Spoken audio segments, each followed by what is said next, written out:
Class 8th history के book का chapter 2 from trade to territory the company establishes power. तो company जो है, कंपनी पहले थी ईस्ट इंडिया कंपनी, मतलब अंग्रेज जो है पहले एक व्यापारी के फॉर्म में, एक कंपनी के फॉर्म में आए थे। तो ट्रेड से, कब से उन्होंने ट्रेड मतलब पहले व्यापार किया और फिर टेरिटरी मतलब देश पर कब्जा करना शुरू कर दिया। ये इस चैप्टर में हम लोग देखेंगे। औरंगजेब जो था ना, वो मुगल्स का लास्ट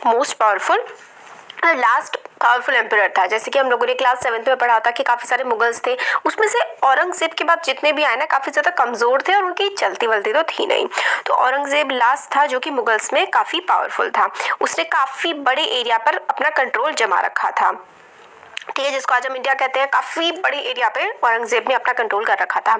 उसकी डेथ के बाद, उसकी डेथ हुई थी 1707 में। काफी सारे जो मुगल गवर्नर्स थे जिनको सूबेदार कहा जाता था, सूबेदार या फिर गवर्नर, जैसे कि आप समझ लीजिए एक तरीके से आज हमारे जो चीफ मिनिस्टर्स हैं, इस तरीके से इलाके बांट दिए जाते थे तो उनको गवर्नर या सूबेदार बना दिया जाता था। जो बड़े बड़े सूबेदार थे या फिर बड़े जमींदार थे, उन्होंने अपनी अथॉरिटी करना शुरू कर दिया। मतलब क्या करना, जैसे कि मान लीजिए ये पूरा देश है, देश कई सारे ना भागों में बटा हुआ है, ठीक है। बटा हुआ है का मतलब एक ही देश है, छोटे छोटे जैसे स्टेट्स होते हैं, जैसे इंडिया एक पूरी कंट्री है बट हमारे काफी सारे राज्य हैं। इसी तरीके से मुगल एम्पायर में भी क्या था कि पूरा का पूरा देश था और ऐसे 1 2 इस तरीके से काफी सारे स्टेट्स या फिर प्रोविंसेस कह सकते हैं, उनका गवर्नर था, ठीक है। तो अगर इस स्टेट का, यहाँ पर दिल्ली है, अगर यहाँ पर इस स्टेट का जो गवर्नर है, ये राजा तो कमजोर हो गया जो दिल्ली में बैठा था औरंगजेब के बाद, सारे मुगल राजा बहुत ही ज्यादा कमजोर थे। अब जो दिल्ली से दूर बैठा हुआ एक गवर्नर है वो काफी ज्यादा पावरफुल है। उसने कहा कि भाई तुम भाड़ में जाओ, मतलब किंग को अपने की, वो तो किंग की तो चलती नहीं थी। तो ये जो गवर्नर थे इन्होंने खुद को इंडिपेंडेंट बना लिया, मतलब मुगल एम्पायर से खुद को अलग कर लिया एक तरीके से और अपनी ये लोग चलाने लगे, ऐसा हुआ था।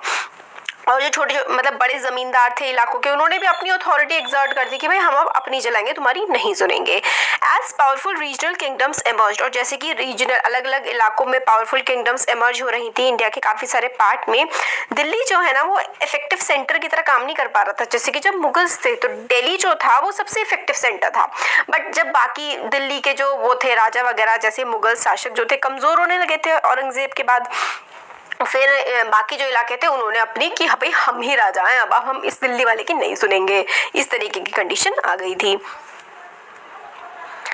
Bye the second half of 18th century, तो 18th सेंचुरी का सेकेंड हाफ मतलब 18th सेंचुरी का मतलब होता है 1750। तो हम सेंचुरी आगे की बोलते हैं और साल क्या होता है पीछे का। जैसे कि ये 21st सेंचुरी है बट साल क्या लिखते हैं हम, 2020, ठीक है, इस तरीके से। तो by the half of 18th century, however, new power was emerging on political horizon, the British. तो मतलब 1750s आते आते ना हमारे देश में ब्रिटिशर्स जो हैं वो 1700, आप समझ लीजिए कि 1604 के टाइम में हमारे देश में व्यापारी की तरह ही आए थे और लगभग 100 साल बाद ये लोग एक पावर की तरह इमर्ज होने लगे थे, मतलब काफी ज्यादा ताकतवर हो गए थे। व्यापारी की जगह ये लोग अब जो है एक तरीके से राजा की तरह एक्ट करने लगे थे। Did you know that British originally came as a small trading company and were reluctant to acquire territories? तो स्टार्टिंग में तो ये कंपनी की तरह आए थे व्यापार करने और ये टेरिटरीज वगैरह, राज्य वगैरह नहीं हड़पना चाहते थे। How then did they come to be masters of the vast empire? और फिर किस तरीके से भाई शासक बन गए इतने बड़े देश के, तो इस चैप्टर में हम ये चीज देखेंगे। तो देखिए बहादुर शाह जफर जो थे वो लास्ट मुगल एम्परर थे। उनको अरेस्ट कर लिया है किसने, कैप्टन हैडसन ने। दिस इज इम्पोर्टेंट कि बहादुर शाह जफर जो थे वो आखिरी मुगल शासक थे, कोई जल्दी वल्दी तो थी नहीं, नाम के ही थे, और इनको बहुत ही काफी ज्यादा बूढ़े हो गए थे जब 1857 की म्यूटिनी हुई थी, देखेंगे आगे के चैप्टर्स में। तो हेडसन थे, उन्होंने इनको पकड़ लिया था। आफ्टर औरंगजेब के बाद कोई भी मुगल ऐसा नहीं था जो पावरफुल रहा हो, और सिर्फ एक सिंबॉलिक इंपॉर्टेंस थी कि हाँ भाई राजा, पर चलती वलती उनकी थी नहीं। इनफैक्ट मैसिव रिबेलियन, काफी बड़ा जो रिबेलियन हुआ था 1857 में, बहादुर शाह जफर मुगल एम्परर था उस टाइम, उसको नेचुरल लीडर समझा गया, बट बहादुर शाह जफर जो है उसको देश से निकाल दिया गया और उसके बहादुर शाह जफर के सारे बेटों को गोली से उड़ा करके मार दिया गया था। मतलब मुगल शासन को पूरी तरीके से खत्म कर दिया अंग्रेजों ने।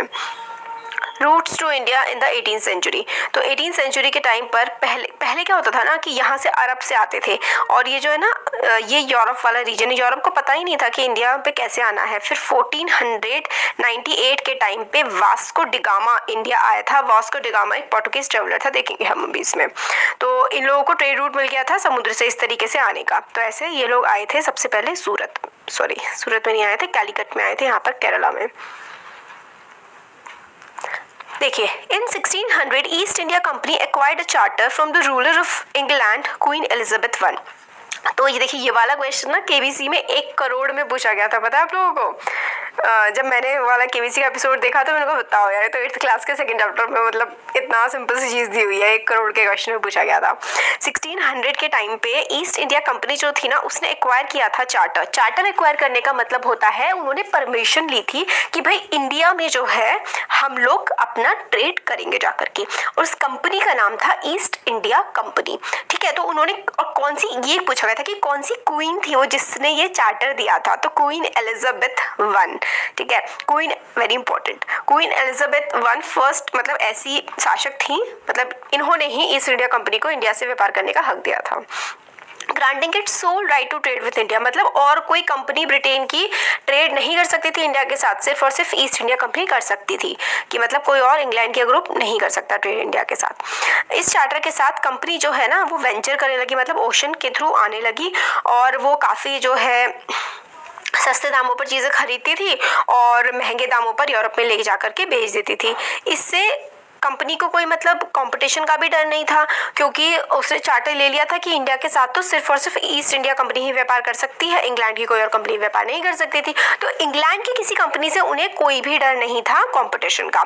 ठीक है, तो mercantile trading companies in those days made profit primarily by excluding the competition. तो मर्केंटाइल का मतलब देखिए यहाँ पर दिया हुआ है, ऐसा बिजनेस एंटरप्राइज जो मतलब चीज़ों को खरीदता है और बेच देता है, किस लिए? प्रॉफिट कमाने के लिए।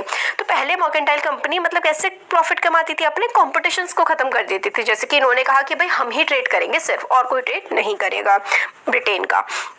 ठीक है, तो वो सस्ता सामान खरीदते थे, सेल मतलब buy cheap and sell dear. Cheap का मतलब है सस्ते में खरीदते थे, और डियर का मतलब है महंगे में बेच देते थे। ये जो रॉयल चार्टर था ये सिर्फ यूरोप की, मतलब सिर्फ इंग्लैंड के ही तो कंपनीज को रोक सकता था, बाकी जो यूरोप के देश थे उनको तो नहीं रोक सकता था। अब आप देखिए, कंफ्यूज मत होइए, यहाँ पे देखिए, जैसे एशिया है ना, एशिया में इंडिया एक पार्ट है, इंडिया एक कंट्री है एशिया में, यहाँ पे इंडिया है, यहाँ पे चाइना है, पाकिस्तान, बांग्लादेश, ये सारे के सारे एशिया के पार्ट है। ऐसे ही यूरोप एक कॉन्टिनेंट है। बहुत सारे बच्चे बड़े कंफ्यूज होते हैं कई बार। यूरोप एक कॉन्टिनेंट है, ठीक है, और यूरोप जो कॉन्टिनेंट है ना, सपोज करिए ये यूरोप है, यहाँ पर ब्रिटेन है इसमें, ठीक है, ब्रिटेन हो गया। फिर जर्मनी आता है, फिर यहाँ पे फ्रांस है, फिर यहाँ पे इटली है, ठीक है। तो यूरोप के ही देश हैं ये सारे के सारे।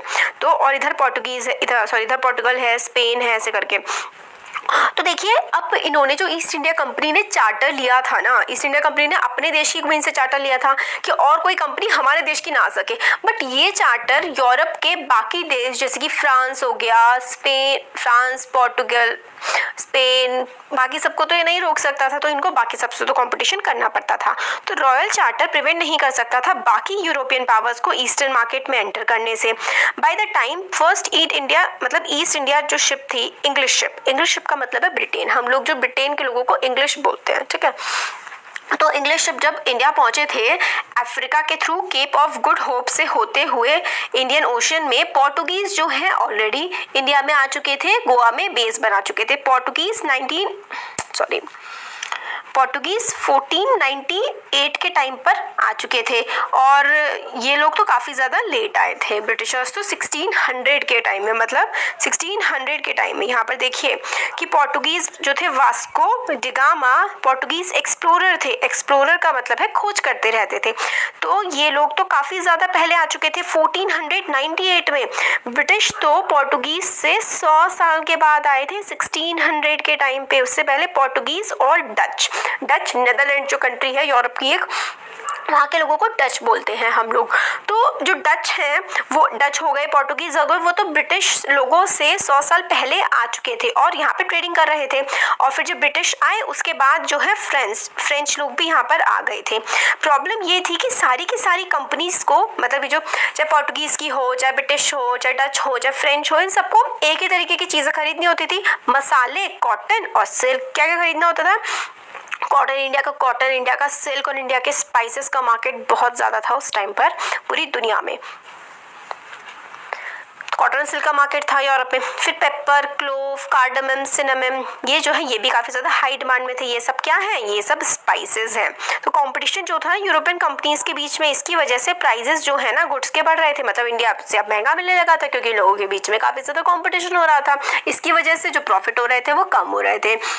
तो एक ही तरीका था कि भाई हम लोग अगर फ्लरिश करना है हमें तो हम दूसरे को हटा दें। तो राइवलरीज हो गई थी, मतलब इनमें काफ़ी ज़्यादा दुश्मनियाँ हो गई थी। अब सिक्योर करना था मार्केट को, तो क्या होता था इन लोगों के बीच में खूब लड़ाइयाँ होती थी। कभी कोई किसी के शिप को डुबा दे रहा है, कभी कोई किसी का रास्ता लगा दे रहा है, कभी जंगें चल रही हैं व्यापार करने के लिए। तो इस तरीके से ये लोग आपस में काफ़ी ज़्यादा लड़ते रहते थे। Trade was carried on with arms and trading post were protected through fortification. तो ट्रेड जो है ना उसमें मतलब आर्मी की भी जरूरत पड़ती थी। पहले कंपनीज अपनी आर्मी भी रखा करती थी ताकि दूसरे देशों से लड़ाई की जा सके उनको हटाने के लिए। और फोर्टिफिकेशन का मतलब होता है इन्होंने अपनी जैसे फैक्ट्री टाइप की लगा ली, फिर उसको फोर्टिफाई कर दिया, मतलब वहाँ पे अच्छे से किला सा बना दिया, अपने सोल्जर्स रख दिए, सैनिक रख दिए अपने, ताकि अपने जो है ट्रेड, अपने बिजनेस को बचाया जा सके।